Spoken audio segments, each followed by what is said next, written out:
आउज़ु बिल्लाहि मिनश शैतानिर रजीम बिस्मिल्लाहिर्रहमानिर्रहीम।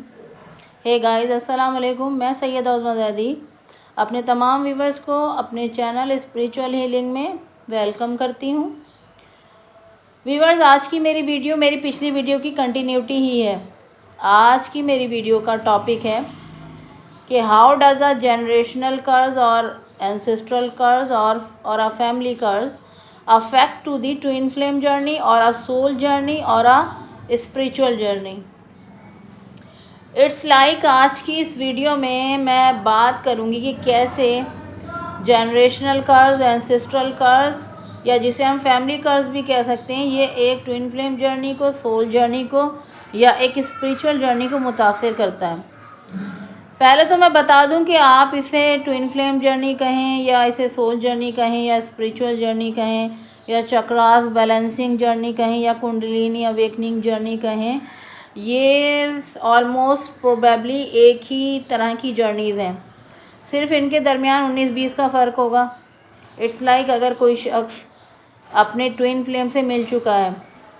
अपने ट्विन फ्लेम से मीट कर चुका है और उसकी अवेकनिंग, स्पिरिचुअल अवेकनिंग भी हो चुकी है, तो अपनी अवेकनिंग के बाद जो जर्नी वो तय करेगा, जिस स्पिरिचुअल प्रोसेस से वो गुज़रेगा और ख़ुद को रिलीजियस से ज़्यादा स्पिरिचुअली ग्रो करेगा, तो वो गाइस उसकी ट्विन फ्लेम जर्नी होगी,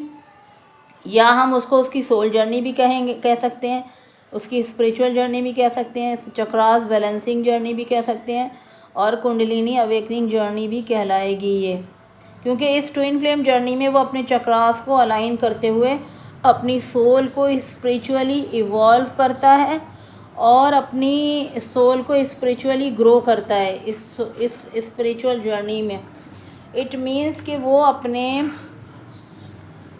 अपनी अवेकनिंग के बाद और अपनी सोल जर्नी प्रोसेस को कंप्लीट करने के बाद वो दोनों ट्विन्स जब रीयूनियन में आते हैं तो उन्हें एक साथ मिलकर इस अर्थ पर ह्यूमैनिटी के लिए या फिर अर्थ की वाइब्रेशन को रेस करने के लिए कुछ बड़ा करना होता है। लेकिन गाइस, इसके बरक्स अल्लाह ताला कुछ ऐसी सोल्स को भी ज़मीन पर इनकारनेट करता है जिन्हें सिंगल रहकर अर्थ के लिए और ह्यूमैनिटी के लिए कुछ बड़ा करना होता है। वो सोल्स चाहे स्टार सीड सोल्स हों, इंडिगोज़ हों, क्रिस्टल्स हों, रेनबो हों, लेकिन वो सोल्स जिन्हें सिंगल रहकर अपने सोल मिशन को, अपने सोल पर्पस को पूरा करना होता है, या अगर वो सिंगल ना भी हों, उनकी शादी हो गई हो और ये शादी लॉन्ग टाइम के लिए भी हो सकती है और ये शादी, और कभी कभी ये शादी शॉर्ट पीरियड के लिए भी हो सकती है, बट वो शादी उसके ट्विन से नहीं हुई हो, बल्कि उनके ट्विन के अलावा उसके सोलमेट से हो गई हो या किसी कार्मिक के साथ हो गई हो ये शादी। फॉर इंस्टेंस, जैसा कि कायदे मोहम्मद अली जिन्ना थे कि उनकी शादी एक शॉर्ट पीरियड के लिए हुई थी। अब मे बी रत्ती जिन्ना जो उनकी वाइफ थी, उनकी ट्विन हो या उनकी सोलमेट हो या वो उनकी कार्मिक हो, बट बहरहाल दोनों की सेपरेशन हो गई। क्यों? क्योंकि कायदे-ए-आज़म की डेस्टिनी में लिखा था कि उन्होंने पाकिस्तान बनाने का जो सोल मिशन अल्लाह ताला ने उनकी डेस्टिनी में लिखा है, वो सोल मिशन उन्हें सिंगल रहकर पूरा करना है। तो ऐसी सोल जो सिंगल रहकर अपना सोल मिशन पूरा करती हैं, तो वो जिस जर्नी से गुज़रती हैं वो उनकी स्पिरिचुअल जर्नी, यानी इस सोल जर्नी में उनका ट्विन उनके साथ नहीं होता, तो वो ऐसी जर्नी उनकी या तो सोल जर्नी कहलाएगी या स्पिरिचुअल जर्नी कहलाएगी या कुंडलिनी अवेकनिंग जर्नी कहलाएगी या फिर चक्रास बैलेंसिंग जर्नी कहलाएगी। क्योंकि वो अपने ट्विन के साथ अपने सोल मिशन को पूरा नहीं कर रहे होते, बल्कि वो सिंगल रहकर अपने सोल मिशन को पूरा करते हैं। मगर गाइस, कुछ सोल्स ऐसी भी होती हैं जो बिल्कुल सिंगल रहकर अपना सोल मिशन पूरा करती हैं। इस सोल जर्नी में ना तो उनका कोई ट्विन ही उनके साथ अर्थ प्लैनेट पर इनकारनेट करता है और ना ही उनकी शादी अपने किसी सोलमेट से होती है या किसी कार्मिक से होती है, बल्कि ऐसी सोल अपनी सोल जर्नी प्रोसेस को किसी दूसरे सोल के साथ मिंगल करने के बजाय अकेले ही सफ़र को तय करती हैं और अपना सोल मिशन पूरा करती हैं। जैसा कि हज़रत ईसा अलैहिस्सलाम की वालदा हज़रत मरियम अलैहिस्सलाम ने बिल्कुल सिंगल रहकर अपना सोल मिशन पूरा किया, और उनका सोल मिशन क्या था कि उन्होंने अल्लाह ताला की अर्थ पर अल्लाह ताला की इबादत करनी थी, और ये इबादत करने के साथ उन्होंने हज़रत ईसा अलैहिस्सलाम को बग़ैर किसी अपने ट्विन के साथ मिंगल करके, बग़ैर इंटरेक्ट करके हज़रत ईसा अलैहिस्सलाम को बर्थ देना था। तो अब वो सोल्स जिन्होंने अपने ट्विन के साथ यूनियन में आकर अपना सोल मिशन पूरा करना है, या वो सोल्स जिन्होंने अपने ट्विन के बगैर सिंगल रहकर अपना सोल मिशन करना है, सोल मिशन पूरा करना है, ये दोनों किस्म की सोल डिवाइन की तरफ से मिलने वाली वेकअप कॉल को रिसीव करती हैं। यानी अल्लाह ताला की तरफ से मिलने वाली अवेकनिंग कॉल को ये सोल्स रिसीव करती हैं और वो अपनी अवेकनिंग को एक्सेप्ट करती हैं। तो ऐसी सोल्स डिवाइन सोल्स कहलाती हैं, यानी ये सोल्स चोज़न वन होती हैं। It's like they are chosen by Allah for providing services to the particular humanity or the entire humanity and to raise the vibration of the earth। Guys, मैं यहाँ उन souls की बात कर रही हूँ जो चोज़न वन है, जिन्हें अल्लाह ताला इंसानों की हिदायत के लिए, इंसानों की भलाई के लिए या ज़मीन पर कोई बड़ा काम करने के लिए चुन लेता है, जिनके लिए अल्लाह ताला सूरह बकरा की आयत नंबर 213 में इरशाद फरमाता है, और ख़ुदा जिसको चाहे राह रास्त की हिदायत करता है। फिर सूरह बकरा की आयत 141 में इरशाद फरमाता है अल्लाह ताला कि वो जिसे चाहता है सीधे रास्ते की हिदायत करता है। यानी अल्लाह ताला जिन्हें हिदायत देना चाहता है तो उसकी अवेकनिंग करवा दी जाती है और उसे दूसरे इंसानों की भलाई और हिदायत के लिए चुन लिया जाता है। तो गाइज़, ऐसी सोल्स जिन्होंने अपनी अवेकनिंग को एक्सेप्ट कर लिया होता है, तो ये एंसेस्ट्रल कर्ज, ये जिसे हम जनरेशनल कर्ज या फैमिली कर्ज भी कहते हैं, ये ऐसी प्योर सोल्स के सोल जर्नी में, उनके सोल जर्नी प्रोसेस में ऑब्स्टेकल बन के खड़े हो जाते हैं, ये एंसेस्ट्रल कर्ज। तो आज की मेरी ये वीडियो उन्हीं सोल्स को बी वेयर या ख़बरदार करने के लिए बनाई गई है कि कैसे डिवाइन सोल्स जो चोज़न वन हैं, जिन्हें अल्लाह ताला ने इंसानों की हिदायत के लिए चुन लिया या किसी बड़े काम के लिए चुन लिया, वो अफेक्ट होती हैं एंसेस्ट्रल कर्ज से, और कैसे वो एंसेस्ट्रल कर्ज को रिकॉग्नाइज़ कर सकती हैं और उन एंसेस्ट्रल कर्ज को आइडेंटिफाई करने के बाद वो कैसे उन्हें ब्रेक कर सकती हैं। तो गाइज़, मैं कबल इसके कि मैं आपको ये बताऊं कि ट्विन फ्लेम कनेक्शन को एंसेस्ट्रल कर्ज कैसे अफेक्ट करता है, मैं आपको ये बताती चलूं कि हमारे इस प्लैनेट अर्थ के ऊपर जितनी भी आबादी है, गूगल रिसर्च के मुताबिक इस वक्त अर्थ प्लैनेट की टोटल पॉपुलेशन 7.9 अरब है, यानी 8 अरब आबादी है अर्थ की। तो अर्थ की ये जो 8 अरब आबादी है, अल्लाह ताला ने जब इन्हें अर्थ पर इनकारनेट किया तो इन्हें इनके ट्विन फ्लेम के साथ पैदा किया, यानी तमाम इंसानों को उनके जोड़ों के साथ पैदा किया, जिसका इशारा अल्लाह ताला कुरान मजीद की सूरा नबा पारा नंबर 30 और आयत नंबर 8 में करता है, और हमने तुम लोगों को जोड़ा जोड़ा पैदा किया। फिर सूरह क़यामा यानी सूरह क़यामत में पारा नंबर 29 है, आयत नंबर 36, 37, 38 में अल्लाह ताला इरशाद फरमाता है, क्या इंसान ये समझता है कि यूं ही छोड़ दिया जाएगा? क्या वो इब्तिदान मनी का एक कतरा न था जो रहम में डाली जाती है, फिर लोथड़ा हुआ, फिर खुदा ने उसे बनाया, फिर उसे दुरुस्त किया, फिर उसकी 2 किस्में बनाई, एक मर्द और एक औरत। गाइज़, ये आयातें कुरानी साबित करती हैं कि सभी इंसानों के ट्विन फ्लेम्स होते हैं,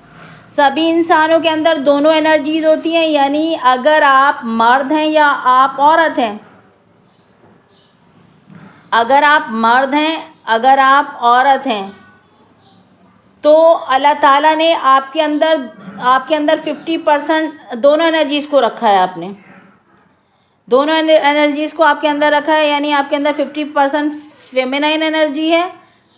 तो 50% आपके अंदर मस्कुलिन एनर्जी है। ताकि हमारे अंदर ये क्यों रखा, ऐसा सिस्टम अल्लाह ताला ने हमारे अंदर एनर्जीज़ का बैलेंस क्यों बनाया? ताकि हमारे अंदर एनर्जीज़ का बैलेंस बना रहे। मगर कुछ केसेस में ऐसा होता है कि दोनों का सोल डिवाइड कर दिया जाता है, एक बॉडी में मस्कुलिन एनर्जी डाल दी जाती है और दूसरी और एक बॉडी में फेमिनिन एनर्जी डाल दी जाती है। इन्हें हम ट्विन फ्लेम कहते हैं। यानी अल्लाह ताला एक सोल बनाता है और उस सोल को दो हिस्सों में डिवाइड कर देता है। एक सोल के एक हिस्से को वो मेल बॉडी में डाल देता है तो वो डिवाइन मस्कुलिन कहलाता है, और सोल के दूसरे हिस्से को वो फेमिनिन बॉडी में डाल देता है तो वो डिवाइन फेमिनिन कहलाती है। तो ऐसी सोल्स को हम ट्विन फ्लेम सोल्स कहते हैं। अगर वो ज़मीन पर ट्विन फ्लेम की, अगर मैं इस वक्त ज़मीन पर आपको ट्विन फ्लेम की एग्जांपल दूं तो हीर रांझा, सोहनी माहीवाल, शशि पुन्नू, लैला मजनू, हज़रत यूसुफ़ अलैहिस्सलाम और जुलेखा, ये ट्विन फ्लेम की एग्जांपल हैं जिन्हें अल्लाह ताला ने हिदायत बख्शी और ज़मीन पर दूसरे लोगों की हिदायत के लिए चुन लिया, या यूँ कहिए कि दूसरे इंसानों के लिए इन सोल्स को हक़ और सच का रोल मॉडल बना दिया अल्लाह ताला ने। मगर गाइस कुछ सोल्स का ट्विन उनके अंदर ही होता है, यानी दोनों एनर्जीज उनके अंदर ही होती हैं, यानी मस्कुलिन एनर्जी और फेमिनिन एनर्जी उनके अंदर ही होती है। उन्हें अपने बाहर की दुनिया में अपने ट्विन के साथ इंटरेक्ट करने की, मिंगल करने की ज़रूरत नहीं पड़ती, बल्कि उनके अपने अंदर ही दोनों एनर्जीज होती हैं। यानी वो अपनी ज़ात में अकेले ही मुकम्मल होते हैं, यानी वो अपनी ज़ात में अकेले ही कंप्लीट होते हैं। ये वो सोल्स होती हैं जिन्हें सिंगल रहकर अपना सोल मिशन पूरा करना होता है। तो ऐसी सोल्स जिसने सिंगल रहकर अपना सोल पर्पस पूरा किया, अगर मैं उसकी एग्जांपल दूं तो वो हैं हज़रत मरियम अलैहिस्सलाम, कि जिन्होंने अपने ट्विन के बग़ैर ही हज़रत ईसा अलैहिस्सलाम को जन्म दिया। इसी बात की तरफ इशारा करते हुए अल्लाह ताला कुरान मजीद की सूरत तहरीम पारा नंबर 28 और आयत नंबर 12 में इरशाद फरमाता है, इमरान की बेटी मरियम जिसने अपनी शर्मगाह को महफूज रखा तो हमने उसमें अपनी रूह फूंक दी और उसने अपने परवरदिगार की बातों और उसकी किताबों की तस्दीक की और फर्मा बरदारों में थी। तो गाइस आई होप कि आपको ट्विन सोल्स या डिवाइन सोल्स जो चोज़न वन होती हैं ये कौन होती हैं समझ आ गया होगा। तो गाइस अब मैं बात करूँगी कि किस तरह ये फैमिली कर्ज या एंसेस्ट्रल कर्ज या जनरेशनल कर्ज उन सोल्स को, वो सोल्स जिनकी अल्लाह ताला जिनकी अवेकनिंग करवा देता है, जो ट्विन सोल्स हैं, जो डिवाइन सोल्स होती हैं, जिन्हें हम दूसरे लफ्ज़ों में चोज़न वन कहेंगे। तो ऐसी सोल्स की अवेकनिंग के बाद ये कर्ज किस तरह उनकी लाइफ को, उनकी सोल जर्नी को मुतासिर करता है, मैं अब इस पर बात करूँगी। सो गाइज़, अगर हम में से कोई ट्विन फ्लेम है और वो अपनी ट्विन फ्लेम जर्नी में कहीं फंस चुका है, या दोनों पार्टनर किसी कार्मिक सिचुएशन में फंस चुके हैं, दोनों ट्विन पार्टनर किसी कार्मिक सिचुएशन में फंस चुके हैं, जिसमें एक ट्विन पार्टनर की शादी किसी कार्मिक से हो चुकी है या फिर दोनों ट्विन पार्टनर्स की शादी कार्मिक के साथ हो चुकी है, तो समझ लें गाइस के ट्विन पार्टनर्स की शादी कार्मिक्स के साथ होने की बड़ी वजह आपके बुरे एंसेस्टर्स हैं, जो बाद मरने के आलम बरज़ख में अपने गुनाहों की सज़ा काट रहे हैं। यानी जब भी twin flame relationship, twin flame connection में ऐसी किसी कार्मिक सिचुएशन का क्रिएट हो जाना होता है, तो उसकी बड़ी वजह हमारे पास्ड ऑन एंसेस्ट्रल पावर है। यानी ट्विन फ्लेम रिलेशनशिप का मेजर ऑब्स्टेकल हमारे बुरे पास्ड ऑन एंसेस्ट्रल पावर है। अगर हम में से कोई ट्विन फ्लेम कनेक्शन में है तो दोनों ट्विन पार्टनर्स के पास्ड ऑन बुरे एंसेस्टर स्पिरिट वर्ल्ड से उन ट्विन्स के ऊपर और उनके ट्विन कनेक्शन के ऊपर अटैक करते हैं। उनके अटैक करने का गाइस मकसद ये होता है कि वो कभी भी उस ट्विन की शादी उसके सच्चे प्यार से, उसके ट्रू लव से होने नहीं देंगे। यानी वो उसके डिवाइन लव के साथ उसकी शादी होने नहीं देंगे। यानी आपका वो साथी जिसे अल्लाह ताला ने आपके लिए बनाया है, जो आपकी सोल ही का अदर हाफ है, उसके साथ ये लोग आपकी शादी होने नहीं देंगे कभी भी, और एक ऐसी शादी में आपको फंसा देंगे जो शादी आपकी डेस्टिनी में कभी लिखी ही नहीं थी, एक ऐसी शादी जो कभी आपके फेट में, आपके मुकद्दर में लिखी ही नहीं थी, आपको एक ऐसी शादी में फंसा देंगे। इस शादी में आप एक घुटन महसूस करेंगे और इस शादी में आप अपनी रूह को खो सकते हैं। इस शादी में आपके चक्रास और आपकी सबटाइटल बॉडीज़ डीएक्टिवेट हो जाएंगी। आपके रूहानी सफ़र में पूरे तरीके से ब्लॉकेजेस क्रिएट कर दिए जाएंगे। और ये लोग, ये आपके बुरे एंसेस्टर्स एक ऐसे इंसान से आपकी शादी करवा देंगे जो आपकी फ्रीक्वेंसी से बहुत ही ज़्यादा लो फ्रीक्वेंसी पर होगा। अगर आपकी ज़िंदगी में ये सब हो रहा है गाइस, तो इसका मतलब है कि आप पर एंसेस्ट्रल अटैक्स हो रहे हैं। आपके बुरे एंसेस्टर्स आप पर अटैक कर रहे हैं। अब सवाल ये पैदा होता है कि आपके बुरे एंसेस्टर ऐसा करते कैसे हैं। तो गाइस, ये लोग आपके ड्रीम्स में आकर आपके माइंड को मैनिपुलेट कर देंगे और आपकी शादी आपके ट्विन के बजाय किसी कार्मिक से करवा देंगे जो आपका दुश्मन होगा मगर आपका दोस्त नहीं होगा। वो शख्स आप जिसके साथ आपकी शादी ये करवा देंगे वो कार्मिक होगा और वो आपका दुश्मन तो होगा मगर आपका दोस्त नहीं बनेगा कभी भी। तो आपके बुरे एंसेस्टर कभी भी आपकी शादी आपके डिवाइन काउंटर पार्ट से नहीं होने देंगे, क्योंकि इनका काम है डिवाइन ऑर्डर के ख़िलाफ़ जाना। क्योंकि जब वो ज़िंदा थे तब भी वो अपनी ज़िंदगी में डिवाइन ऑर्डर के ख़िलाफ़ ज़िंदगियाँ गुजार रहे थे अपनी।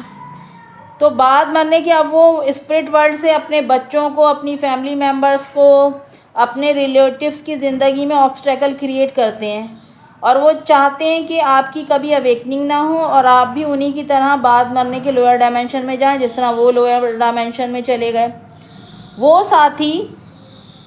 जिसे गाइस खुदा ने आपके लिए चुना, वो डिवाइन मैरिज जो खुदा ने आपके लिए गाइस चुनी, वो कभी भी उसके साथ आपकी शादी नहीं होने देंगे। और अगर आपकी शादी खुशकिस्मती से बग़ैर किसी रुकावट के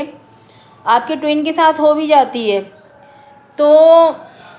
आपके जो ये बुरे एंसेस्टर्स हैं, जो बुरे लोग हैं, ये देर तक उस शादी को टिकने नहीं देंगे और दोनों की शादीशुदा ज़िंदगी को ऐसा जहन्नुम बना देंगे कि वो एक दूसरे से सेपरेट हो जाएंगे, उनका सेपरेशन हो जाएगा या बात डिवोर्स तक पहुंच जाएगी। बाद सूरतों में गाइस ये भी देखा गया है कि अगर दोनों ट्विन फ्लेम्स की शादी हो चुकी है, हो भी जाती है एक साथ और वो दोनों एक साथ एक छत के नीचे रह भी रहे होते हैं, मगर ये एंसेस्टर उनकी लाइफ को ऐसा जहन्नुम बना देंगे कि उनकी लाइफ में सुकून नाम की चीज़ नहीं होती और वो पूरी ज़िंदगी ऐसे ही एक दूसरे से लड़ते झगड़ते नफ़रत करते गुजार देते हैं। और ऐसी सूरत में उनकी अवेकनिंग भी नहीं हो पाती और वो पूरी ज़िंदगी उन्हें ये पता ही नहीं चल पाता कि वो दोनों एक दूसरे के ट्विन्स हैं, वो दोनों एक दूसरे के डिवाइन लवर हैं, वो दोनों एक दूसरे के true partner, true love partner हैं। उन्हें कभी ये पता ही नहीं चल पाता और वो ऐसी ज़िंदगी और वो ऐसे ही एक दिन इस दुनिया से पास ऑन करके चले जाते हैं। और बाज़ सूरतों में गाइस ऐसा होता है कि अगर आप अपने ट्विन से मिल चुके हैं, अगर आप अपने ट्विन से मीटिंग कर चुके हैं तो वो आपका रीयूनियन होने नहीं देंगे उसके साथ, आपको उसके साथ रीयूनाइट होने नहीं देंगे, आपका रिकन्सिलिएशन में वो रुकावटें डालते रहेंगे और आप बार बार अपने ट्विन के साथ मीट करेंगे और बार बार आपका ब्रेकअप हो जाया करेगा। गाइस, अगर आप ट्विन फ्लेम जर्नी में हैं तो इस दौरान आपको दो तरह के एंसेस्टर्स के साथ डील करना पड़ता है। एक आपके एंसेस्टर्स होते हैं, आपके फैमिली के एंसेस्टर्स होते हैं और दूसरे आपके ट्विन्स की फैमिली के एंसेस्टर्स होते हैं। ये दो तरह के बुरे एंसेस्टर्स ही स्पिरिट वर्ल्ड से आपके ऊपर अटैक करेंगे और आपके ट्विन फ्लेम कनेक्शन पर अटैक करेंगे। ये दोनों ही तरह के बुरे एंसेस्टर्स आपके रीयूनियन में ऑब्स्टेकल क्रिएट करेंगे। गाइस, अब ये सवाल पैदा होता है कि वो ऐसा क्यों करते हैं। आखिर वो हमारे एंसेस्टर्स हैं, हमारा उनके साथ ब्लड कनेक्शन है, ब्लड रिलेशन है, उन्होंने हमें पैदा किया है, हम उनकी नस्ल में पैदा हुए, उनकी जनरेशन में पैदा हुए हैं, हम उनके रिलेटिव हैं, हमारा उनका खूनी रिश्ता है आपस में। तो आखिर वो ऐसा क्यों करते हैं हमारे साथ। गाइस, वो ऐसा इसलिए करते हैं क्योंकि उन्होंने अपनी ज़िंदगी में अपने डिवाइन लव को हासिल करने की कभी कोशिश नहीं की होती। उन्होंने अपने डिवाइन लव को चूज़ करने के बजाय उन्होंने अपने फेयर को, अपनी ग्रीड को चूज़ किया होता है और फेयर और ग्रीड की वजह से उन्होंने किसी कार्मिक पार्टनर को चुन लिया होता है अपनी ज़िंदगी में, यानी कार्मिक पार्टनर से शादी कर ली होती है अपने फेयर और अपनी ग्रीड की वजह से, या तो किसी डर की वजह से वो शादी कर लेते हैं किसी कार्मिक से और अपने ट्विन को छोड़ देते हैं, या फिर किसी लालच की वजह से वो अपने ट्विन को छोड़कर अपने किसी कार्मिक के साथ शादी कर लेते हैं और वो कार्मिक किसी और का ट्विन होता है, उनका ट्विन नहीं होता वो। गाइस हमारे वो बुरे एंसेस्टर जो हमारी ट्विन फ्लेम जर्नी में रुकावटें डालते हैं, उसकी दूसरी वजह ये है कि उनका स्पिरिचुअल लेवल, यानी जब वो ज़िंदा थे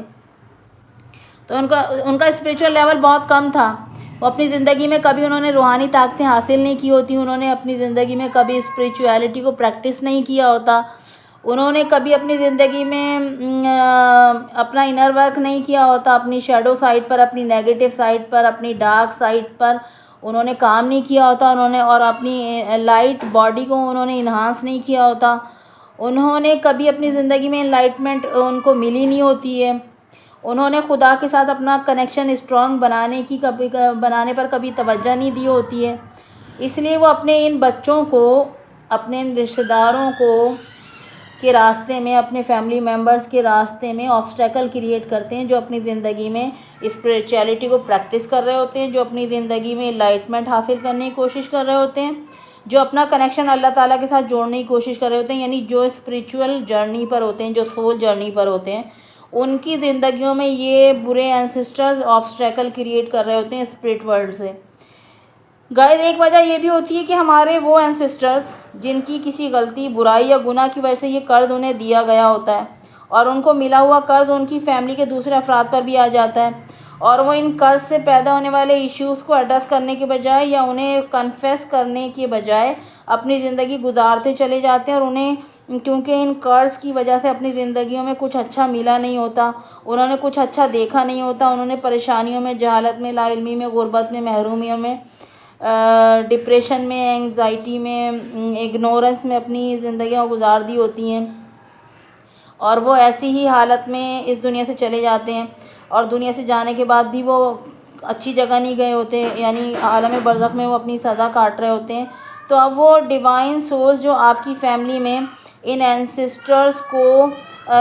इन एंसेस्ट्रल कर्ज को रिमूव करने के लिए पैदा की गई होती हैं, तो अब ऐसे लोग, ये बुरे एंसेस्टर स्पिरिट वर्ल्ड में उनके इस एंसेस्ट्रल कर्ज को रिमूव करने काम में रुकावटें डालेंगे, क्योंकि जब वो ज़िंदा थे तब भी वो अपने इन कर्ज की वजह से सफ़र कर रहे थे, और मरने के बाद भी आलम बरज़ख में उनकी सोल सफ़र कर रही हैं। तो वो अपनी फैमिली में पैदा होने वाले डिवाइन सोल्स के रास्ते में रुकावटें डालते हैं ऐसे में। तो अब वो इन इवॉल्व सोल्स पर अटैक करेंगे स्पिरिट वर्ल्ड से। जब वो ट्विन फ्लेम पर अटैक करेंगे तो उनका अफेक्ट ऑटोमेटिकली ट्विन फ्लेम के कनेक्शन पर भी होगा। अब हमारे कुछ एंसेस्टर्स ऐसे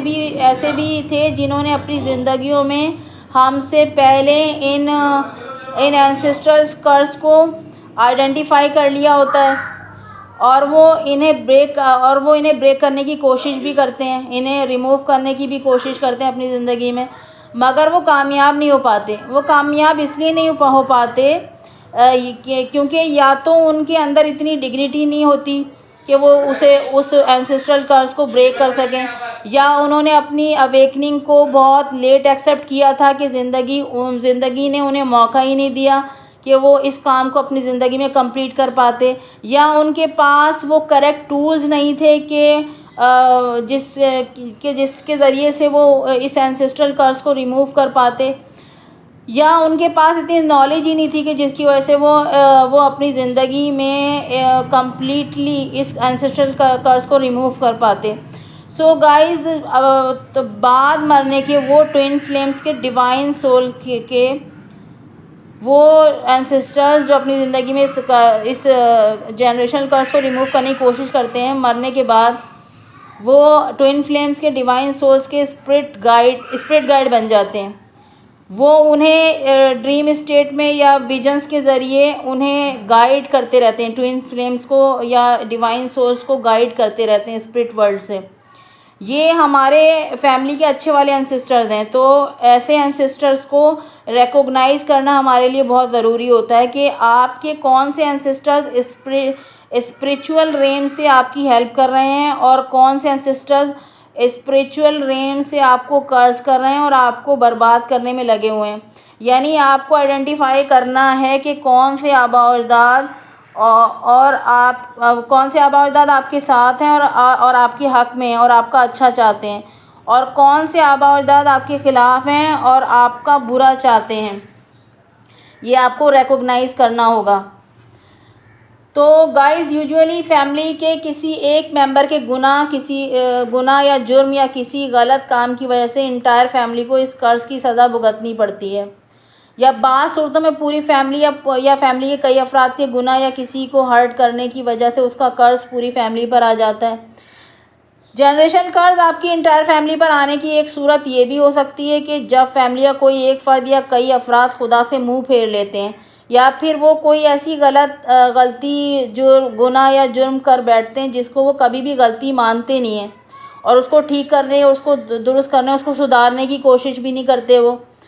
और कभी अपने गुनाह और कभी अपने गुनाह पर, अपने जुर्म पर पशेमान भी नहीं होते वो, और उन्हें अफसोस भी नहीं होता, बल्कि वो ढिठाई से उसको करते चले जाते हैं। डिवाइन से मुंह फेर लेने का मतलब गाइस ये होता है कि आपने अपने दिल की आवाज़, अपनी इंट्यूशन, अपनी गट्स फीलिंग यानी अपनी हायर सेल्फ से आपने इनकार कर दिया, अपने हायर सेल्फ को मानने से आपने इनकार कर दिया। डिवाइन से मुंह फेरने यानी अल्लाह ताला से मुंह फेरने का मतलब ये होता है कि आपने अपने आप को पहचानने से इनकार कर दिया। जनरेशनल कर्ज हमारे ऊपर आने की एक वजह ये भी हो सकती है गाइस कि अगर आपकी फैमिली में लोग रॉन्ग इंटेंशन से अल्लाह ताला की इबादत करते हैं, इट्स लाइक के दिखावे की इबादत, या जिस वक्त कोई परेशानी उन पर आई तो इबादत कर ली, और जब परेशानी रिमूव हुई तो फिर वो इबादत छोड़ दी, या फिर वो इबादत इसलिए कर रहे हैं कि उनके बुज़ुर्ग ऐसा करते थे तो बहालत मजबूरी वो भी ऐसा कर रहे हैं, या उस इबादत की रूह को समझे बगैर बस इसलिए ऐसा कर रहे हैं कि उनके बुज़ुर्ग ये काम करते थे तो, या फिर वो पूरी फैमिली या फैमिली के कई अफराद इबादत करते ही नहीं हैं उस फैमिली में, बस थर्ड डायमेंशनल लाइफ गुजार रहे हैं और उनकी ज़िंदगी में अल्लाह की इबादत और अल्लाह की याद है ही नहीं। या फिर फैमिली में कोई ऐसा शख्स होगा जो दूसरों को भी इबादत से रोकेगा और ख़ुद भी इबादत नहीं करेगा, और या फिर दूसरों को गलत काम सिखाता होगा,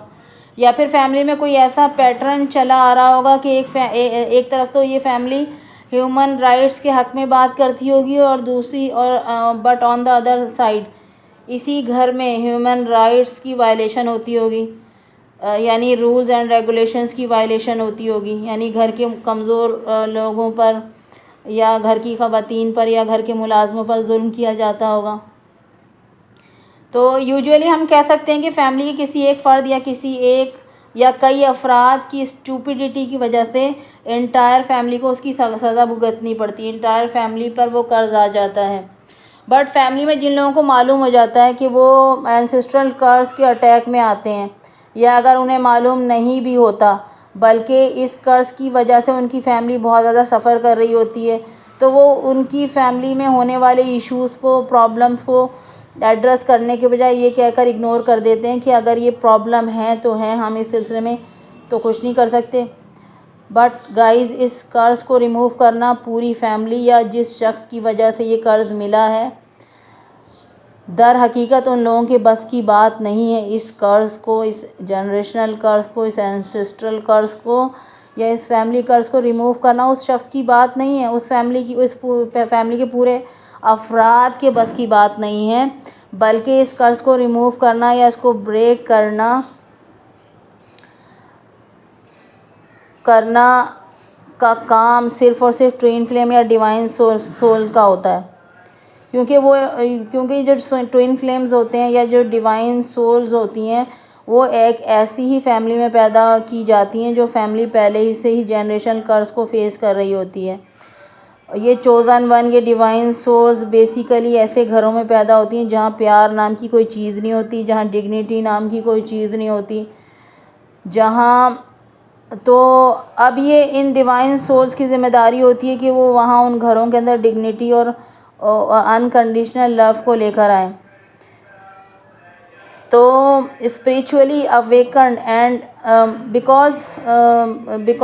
twin flames and divine souls are spiritually gifted and spiritually awakened souls, ऐसी सोल्स बाय बर्थ दूसरी सोल से ज़्यादा इवॉल्व होती हैं, दूसरी सोल से ज़्यादा अवेकन होती हैं, और दूसरी सोल से ज़्यादा प्योर और दूसरी सोल से ज़्यादा स्ट्रॉन्ग होती हैं। ये इस जर्नी में जो रुकावटें आती हैं नेगेटिव एंटिटीज़ की वजह से, नेगेटिव एंटिटीज इस जर्नी में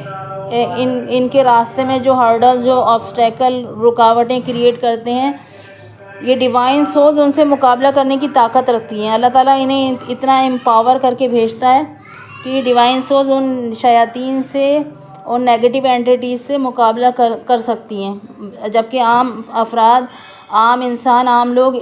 जो डिवाइन सोल नहीं है, जिनकी अवेकनिंग नहीं हुई, वो उनके अंदर इतनी पावर नहीं होती कि वो शयातीन से लड़ सकें, शयातीन से जंग कर सकें स्पिरिचुअल रैम के अंदर। तो इसलिए ये सारा ज़िम्मेदारी डिवाइन सोल्स की होती है, चोज़न वन की होती है कि वो इस कर्ज को काट सकें, इस कर्ज को रिमूव कर सकें इस फैमिली के ऊपर से। अब ये इन्हीं स्पिरिचुअली अवेकन सोल्स की रेस्पॉन्सिबिलिटी होती है कि उन्होंने जिस फैमिली में जन्म लिया है वो डीएनए क्लिनजिंग के ज़रिए से इस फैमिली के जनरेशनल कर्ज को रिमूव करें और इस फैमिली के वो एंसेस्टर्स जो पास्ड ऑन हैं, जो इंतकाल कर चुके हैं, जिनकी डेथ हो चुकी है मगर बाद मरने के वो आलम बरज़ख में सज़ा काट रहे हैं, उन्हें फैमिली कर्ज से निजात दिलाकर उन्हें आलम बरज़ख की सख्तियों से निजात दिलाएं। और फैमिली के वो अफराद जो अभी मौजूद हैं, जो अभी ज़िंदा हैं, उन्हें भी इस फैमिली कर्ज से आज़ाद करवाएं। और इस फैमिली की वो जनरेशन जो अभी दुनिया में आई नहीं है, यानी इस फैमिली की वो जनरेशन जो क़यामत तक आती रहेगी, इस फैमिली में पैदा होते रहेंगे जो लोग, उन्हें भी ये डिवाइन सोल, ये ट्विन फ्लेम सोल इस फैमिली में जन्म लेने से पहले इस कर्ज से निजात दिला देती हैं। और इसके साथ साथ ट्विन फ्लेम की ये भी ज़िम्मेदारी होती है कि वो अपने ट्विन कनेक्शन को भी सेव करें इस कर्ज के असरात से, क्योंकि ये कर्ज सबसे ज़्यादा ट्विन फ्लेम कनेक्शन को ही अफेक्ट करता है, क्योंकि ट्विन फ्लेम की लाइफ में एंसेस्ट्रल कर्ज तो होता ही है। इसी एंसेस्ट्रल कर्ज की वजह से वो दोनों ट्विन्स जो हैं वो रीयूनियन में आ नहीं पा रहे होते, उनका रीयूनियन नहीं हो पा रहा होता। जब तक वो दोनों पार्टनर्स अपनी अपनी जगह रहकर इस जनरेशनल कर्ज को हील नहीं करेंगे, उस वक्त तक उनका यूनियन में आना पॉसिबल नहीं होगा। समटाइम्स ऐसा भी होता है गाइस कि दोनों ट्विन्स पार्टनर में से किसी एक पार्टनर को ही ये सारा हीलिंग वर्क करना होता है अकेले रहकर, अगर वो स्टार सीड है तो, क्योंकि स्टार सीड आलम वहदत से ज़मीन पर इनकारनेट होते हैं। गाइस, आलम वहदत हमारी यूनिवर्स का सेकंड हाईएस्ट डायमेंशन है। ये डायमेंशन पूरे यूनिवर्स के एडमिनिस्ट्रेशन को रन करता है, यानी पूरी यूनिवर्स को चलाता है, पूरी यूनिवर्स के काम को ये डायमेंशन आलम वहदत, आलम आदियत और आलम वहदत। आलम आदियत फर्स्ट हाईएस्ट डायमेंशन है यूनिवर्स का, आलम वहदत सेकंड हाईएस्ट डायमेंशन है यूनिवर्स का। ये दोनों डायमेंशन पूरी यूनिवर्स के एडमिनिस्ट्रेटिव वर्क को चलाते हैं। तो स्टार सीड्स जो होते हैं वो आलम वहदत में जितने भी प्लैनेट्स हैं, आलम वहदत में जितने भी प्लैनेट्स हैं वो सब के सब परमानेंट जन्नतें हैं, परमानेंट हेवन्स हैं। वहाँ रहने वाली जो मखलूक है वो स्टार सीड्स कहलाती हैं। जब अल्लाह ताला को अर्थ पर कोई बड़ा काम करवाना होता है इंसानियत की भलाई के लिए या ज़मीन की वाइब्रेशन को बढ़ाने के लिए, तो अल्लाह ताला स्टार सीड्स को अर्थ पर ह्यूमन बॉडी में इनकारनेट करता है। तो हमारी इस अर्थ पर जो इंसान जितने भी बड़े डायमेंशन से आता है उस पर उतनी ही बड़ी, उतनी ही भारी जिम्मेदारी होती है। उसे अपना सोल मिशन पूरा करने के लिए उतनी ही ज़्यादा कुर्बानियाँ देनी पड़ती हैं और उसे इस सफ़र में उतनी ही ज़्यादा दुख तकलीफ़ से होकर गुज़रना होता है। तो गाइस, अब हम बात करेंगे इस फैमिली कर्ज को रिमूव कैसे करें। कर्ज को रिमूव करने के लिए अगर हम में से कोई डिवाइन सोल है तो उसे फ़र्स्ट ऑफ ऑल अपना फैमिली ट्री देखना होगा, यानी अपनी मदर साइड रिलेटिव्स को, अपने फादर साइड रिलेटिव्स को, या अगर आपकी शादी हो गई है तो आपको अपने इन लॉज के फैमिली ट्री को भी देखना होगा। और अगर आपकी या आपके ट्विन की शादी नहीं भी हुई है, आप दोनों सिंगल हैं अभी अपनी अपनी जगह पर, तब भी एक पार्टनर को फैमिली कर्ज को ब्रेक करने के लिए, फैमिली कर्ज को रिमूव करने के लिए दोनों साइड के फैमिली ट्री को देखना होगा। यानी आपको अपने फैमिली रिलेटिव्स को भी देखना होगा कि उनकी ज़िंदगियों में ये कर्ज कैसे कैसे अफेक्ट कर रहा है, और अपने ट्विन की फैमिली ट्री को भी आपको देखना होगा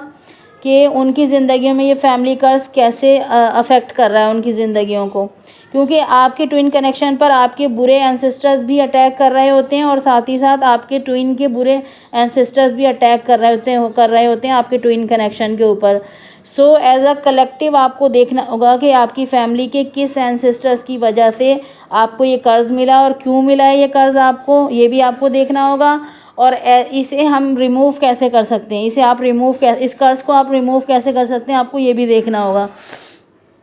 तो गाइस, इस कर्ज़ को रिमूव करने के लिए एक डिवाइन सोल को 8-9 घंटे इबादत करना होती है। अगर आप डिवाइन सोल हैं, अगर आप चोज़न वन है, अल्लाह ताला ने आपको इंसानों की हिदायत के लिए या बड़ी ज़मीन पर कोई बड़ा काम करने के लिए चूज़ कर लिया, आप ट्विन फ्लेम है अगर, तो आपको 8-9 घंटे इबादत करना होगी, और साथ ही साथ आपको मेडिटेशन भी करना होगा। यानी इन 8-9 घंटों में मेडिटेशन भी शामिल होगी, 1 घंटे या 2 घंटे की। अपने इन एंसेस्टर्स के नाम पर आपको सदका खैरात करना होगा, जिनकी वजह से ये कर्ज़ फैमिली को मिला होता है। उनके नाम की हर जुमेरात फातिहा करवानी होगी आपको। कोशिश करें कि हर ये काम फातिहा करवाने का काम उनके नाम का डेली करें, ताकि ये कर्ज़ जल्द अज जल्द ख़त्म हो फैमिली के ऊपर से। और उनके नाम पर जो फैमिली एंसेस्टर्स आपसे नाराज़ हैं, जिनकी वजह से आपको कर्ज़ मिला है, उनके नाम पर नेक काम करें। आप गरीबों को, मोहताजों को, यतीमों की हेल्प करें। उनके नाम पर तिलावत कुरान करें, और फिर उस तिलावत कुरान को बख्श दें उन्हें, ताकि उनका सवाब उनकी रूहों को पहुँचे। अपने उन एंसेस्टर से माफ़ी मांगें जो आपकी वजह से हर्ट हुए और आपसे वो नाराज़ हैं, तभी वो आपको कर्ज़ कर रहे हैं वहाँ से, स्पिरिट वर्ल्ड से। या उन मुर्दा लोगों से माफ़ी मांगें जिनको आपके किसी एंसेस्टर की वजह से हर्ट हुआ हो, इंटेंशनली और अनइंटेंशनली हर्ट हुआ हो, या किसी दूसरी फैमिली के फ़र्द को आपकी वजह से या आपके किसी एंसेस्टर की वजह से हर्ट हुआ हो। यानी अगर आपके किसी एंसेस्टर्स ने किसी दूसरी फैमिली के प्योर सोल को हर्ट किया है, या आपने किसी दूसरी फैमिली के किसी प्योर सोल को हर्ट किया, और उसके दिल से फैमिली की और उसके दिल से निकली हुई आह और उसकी आँख से गिरा हुआ आंसू आपकी पूरी फैमिली को कर्ज़ बनकर लगा हो, और आपकी फैमिली जनरेशन टू जनरेशन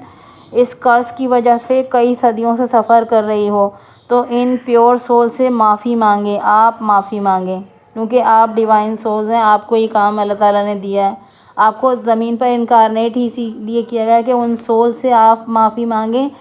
जो सोल्स आपकी वजह से हर्ट हैं, या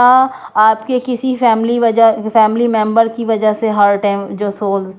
उनसे आप माफ़ी मांगें, क्योंकि ये कर्ज़ आपकी अपनी फैमिली के एंसेस्टर्स को हर्ट करने की वजह से मिला हुआ है आपको, या किसी दूसरी फैमिली के एंसेस्टर को हर्ट करने की वजह से मिला हुआ है ये आपको। तो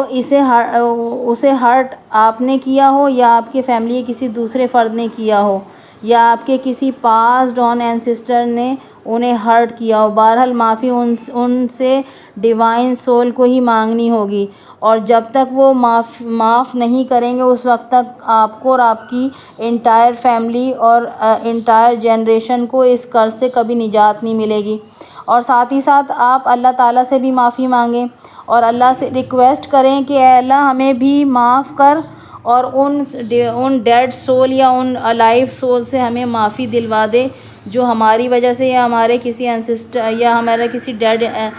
डेड एंसेस्टर्स की वजह से हर्ट हुए हैं। सो गाइस, अब तक के लिए इतना ही। मिलते हैं आपसे अगली वीडियो में, तब तक के लिए फ़ी अमान अल्लाह।